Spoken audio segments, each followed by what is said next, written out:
Le poste de président de la République est considéré comme étant la première institution du pays. Et dans son élan de restauration des institutions, le CTRI a marqué un grand coup avec la réhabilitation de l'ex-présidente par intérim du Gabon, Rose-Francine Alela Etomba, épouse Rogombe.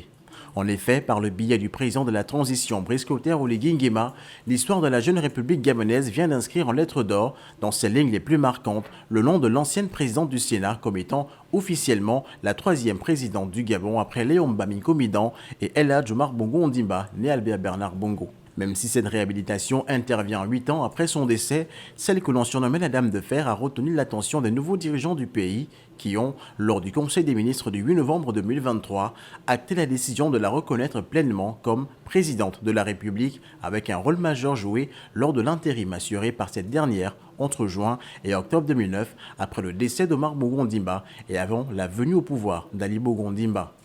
Rose-Francine Rogombe aurait été oubliée dans les colonnes de l'histoire du Gabon, une situation que le CTRI a tenu à corriger, d'autant plus qu'elle avait contribué à la stabilisation des institutions et qu'il ne fallait pas, selon les membres du CTRI, nier son implication dans la transition de 2009. Rose-Francine Rogombe est donc officiellement le troisième président de la République gabonaise, la première femme à avoir mené le bateau Gabon vers de nouveaux horizons, vers sa première transition. Première femme présidente du Sénat, première femme chef d'État, elle aura permis d'ouvrir à la gente féminine la porte des hautes fonctions qui jadis lui étaient difficiles d'accès. Son nom restera à jamais gravé en lettres d'or sur le marbre Gabon, elle qui, lors de sa prestation de serment, n'imaginait pas que ce geste allait la propulser 15 ans plus tard au rang de présidente de la République et non plus présidente par intérim.